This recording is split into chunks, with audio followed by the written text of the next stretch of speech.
Daniel Bryan, DB himself on the phone. Last time I talked to you was right before Over the Limit, right before you wrestled Punk, and we talked about Ken the Box. Can I get a Ken the Box update before we start anything here? I think Ken the Box has disappeared. I want to say that this is what I think. I have a theory that Ken the Box transformed into the Ryback. That's what I think actually happened to Ken the Box. He became the Ryback. He became the Ryback. I don't know. The box wasn't that big. Yeah. Well, Ken the Box was deceptively strong, and I think once he unsheathed the box, then he became the Ryback. And so, it was a strange evolution, but now here he is, pain chain. Maybe he started to lift weights, I don't know, in the box, and he just kind of burst out. Yeah, when he was a robot before, he didn't need to lift weights because he's a robot. But then he became the Ryback, and now that he's a robot from the future, he lifts weights. So yeah. So last time you were on, if you remember, we were talking about a list of names WWE gave you. One of them was Buddy Peacock, and I said you should be beautiful, Buddy Peacock. You know, the whole 80s feel. Beautiful Buddy Peacock, yeah. Yeah, a little strut. Peacock strut, I'm telling you. But a couple days after the interview, you tweeted how goat face, which Punk was calling, is a horrible insult, and how you want to be called Beautiful Brian. So can we just assume for, Wikipedia purposes that I get the credit for planting that seed in your head, the beautiful thing? Oh, okay, yeah. So you said, yep, okay. So it went from Beautiful Buddy Peacock to Beautiful Brian. So you were the originator of the beautiful gimmick. Oh, good. Well, there you go. Yeah, I am. Forget about Bobby Eaton and all those other clowns. Right. Who are they? Anyway, so look, I was also thought it was interesting that if we ever get married, you and I, if you're into it, I'd be Brian. I don't know if that would work, but I'm not into that. Right. This is ridiculous. Well, but clearly I would be the masculine one in the relationship, so you would have to take my last name. So yeah, that was because there's no way I'd be Daniel Soscia. Yeah, that doesn't even sound right. I guess you would have to be the guy. All right, be a star. Forget about all that. Listen, here's the deal. Over the Limit, as I said, was the last time I spoke with you. This time you're calling for the whole new thing, the SmackDown here in Philly. Tickets on sale July 14th at 10 a.m. So after Over the Limit, you face Punk, of course. Your thoughts on that match? What did you think about that match? Honestly, I haven't seen it back, but we got a great crowd reaction. Obviously, I was disappointed with how the match ended. But yeah, it was, it's always fun to be able to go out there and wrestle somebody like CM Punk in the main event of a pay-per-view and for the WWE Championship and that sort of thing, which we get to do again this Sunday, And so this time, though, with AJ as the referee, I'm not sure how I feel about that.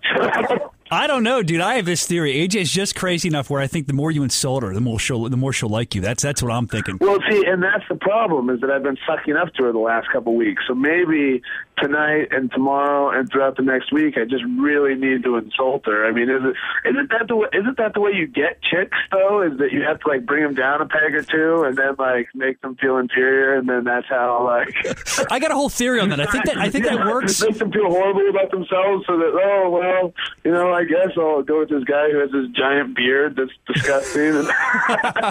I feel like she has a high school mentality, though, Once they get a little older, things change. I don't know about being mean to her. Maybe just, put her in a yes lock or a cattle mutilation or something. No violence towards women. No, we can't. All right, so talking about the Punk match, you're throwing me way off here. You have one or two matches, let's say, that you could pick to show people to say, this is what I do. What would one of those matches be? It's interesting. I actually really enjoyed the 2 out of 3 falls match I had with Sheamus at Extreme Rules this year in April, and I also really enjoyed that Punk match from Over the Limit. I've had a lot of matches that I've really enjoyed. I had a series of matches with William Regal over in Europe that that's my kind of wrestling. That's the kind of wrestling that I love. And unfortunately, none of that really ever made it to air. And we did one match that was on Superstars that you can find on the internet or whatever. But at that point, William Regal had hurt his knee pretty bad, and it's not what we're capable of, you know what I mean? So, but we had a lot of fun doing those kind of matches, and so yeah, I've had a lot of matches that I'm proud of throughout my entire career, independent matches here in WWE. So yeah. Okay, well, let's talk about that then. You talk about the kind of style match you did with William Regal. I would say you could probably get away with that style, less of a TV style on the independents. So what were the biggest differences for you, ring style, coming to WWE versus the indies and the different types of wrestling? I mean, was that hard for you to adjust, or you're just cool with it? Well, I mean, I've wrestled all over the world and had to adjust to a bunch of different styles. You know, when you go to Mexico, you can't wrestle like you do in Japan. When you go to Japan, you can't wrestle like you do in the Indies. And when you go to the Indies, you can't wrestle like you do in the WWE. And when you go to the WWE, you can't wrestle like you do in Mexico. You know what I mean? Like, it's everything's different, you know, and so you have to adjust everywhere you go. But I like to blend those styles. And one of the big things is because, especially with television, you're wrestling for people who have a tendency to change channels. You know what I mean? If they get the least bit bored or something like that, where with an independent crowd, you have a captive audience that they're there and they're paying attention and they're willing to pay attention for 30, 40 minutes, even an hour, you know what I mean, to one particular match. Whereas sometimes on television, wait a second, 8 minutes seems like forever to people, you know? So it's a lot about, you know, keeping people's attention. Yeah, definitely. The indies, I feel like they seek you out. They come there. You know, they're really into it. It's a whole different ball game there. I mean, that makes a lot of sense what you say. But talking about the indies, I saw you actually once. It was here in Philadelphia, ECW Arena. It might have been for ROH. I don't remember who it was for. From the ring entrance, which was amazing. The final countdown, the strobes, the place going nuts. You know, you jump up on the turnbuckle, you're singing it with them. And I just remember sitting there thinking, this guy has it figured out. How did that entrance come about? I know a lot of indie fans want to know that. The final countdown deal? Yeah, was that just an idea you came up with, or how'd you come up with that? Well, the idea, it actually came about from Japan. So when you're in Japan and you're on like a 4-week tour or something, you have a lot of time where you're just sitting there. I had gotten some music magazines that had like the 50 worst songs of all time, right? Yeah. And I want to say number one was Europe's The Final Countdown. And so I was listening to all these songs that are supposedly the worst songs of all time, and I heard it, I was like, man, that would be great entrance music. And so all of a sudden, you know, when I had come back from Japan, I started using it as my entrance music on the independents, and yeah, it was off to the races from there. And then everything from there evolves. You know, my independent entrance evolved. My WWE entrance has evolved from what it was originally to what it is now. You know what I mean? And so it's everything's just an evolution of how you do things. Was that your pick for the WWE music? Was that your thing? Because I mean, that's a whole different. Yeah, and actually, so I helped train Sarah Del Rey, and I told Sarah Del Rey, I was like, man, you got to come out to Ride of the Valkyries. That song is awesome, you know? And like, so she would come out to it, and then we realized we needed to change my music here in WWE, and I was like, well, what about Ride of the Valkyries? Can we get that? Yeah, it's stock music. And then so we got it, and we had like the original Ride of the Valkyries, and the very first time it played, it was on Raw, and I was wrestling Edge, right? I was stoked. I get to wrestle Edge. I've been watching him since I was in high school, right? And I didn't even know that my new music was gonna play. It had been kind of generic rock music or whatever. Well, so Edge is already out there. All of a sudden, they're like, "Oh yeah, Brian, you got new music," and then it plays like the old Ride of the Valkyries, and I could see as I walked out the look on Edge's face. Miz was on commentary. The look on Miz's face. The look on everybody in the arena's face, like, what the hell is this? Yeah, dude. It was a lot of fun, and then like it was interesting because I was a good guy at the time, and you could like sometimes people would audibly groan when they'd hear the music, and I was like, well, and then they jazzed it up. I think they got like a band to actually cover it. To now it's a more like rock version of Ride of the Valkyries. So now I'm pretty happy with it. But yeah, it was pretty funny at first. Well, you want to talk about music. I want you to listen to this here, and you tell me about this. So just give it a listen. Tell me your thoughts on this. Ready? Okay. A million albums dropping, a million heads get locked, and a million beers get bended, and a million bodies slammed, a million miles driven, and a million lives are living, 'cause you never ever know what it'll be. Man, listen to that guy. They're singing the back up there. He sounds great. You know what that is? Yeah. Oh, yeah. That's Captain Lou by Timmy Dawson. How did that come about? That's so cool. Well, I'm a big fan of Kimmy Dawson. Kimmy Dawson she's most known for doing the soundtrack for that movie Juno, but I liked her before that. She's from Olympia, Washington, which is only about 45 minutes from Aberdeen, and she's this cool little quirky independent singer and almost like a folk style singer. And so anyways, I was a big fan of hers. And then when I came to WWE, and when I came to WWE, they got me a Twitter account, that sort of thing, which I'd never done or paid attention to before. Well, anyway, somehow she had contacted me on Twitter, I had contacted her on Twitter. Anyways, we became friends, which is really cool, And then she just texted me, and she's like, "Hey, I'm doing this Lou Albano song. You want to do backup vocals?" I was like, "Yes." Why not? So she actually just records it out of her house there in Olympia, and I just went to her house, and she gave me the lyric sheet, and I did some rapping, and yeah. Did you wear rubber bands? You had to wear at least one rubber band while this was going on. No, I didn't. I was actually so concentrated on getting the rapping part right, because I don't know if you know this about me or not, but I'm not a rapper. And so it took a lot of concentration for me, even though that's very slow rapping and probably not very good rapping. It took a lot of concentration for me to even get that remotely right.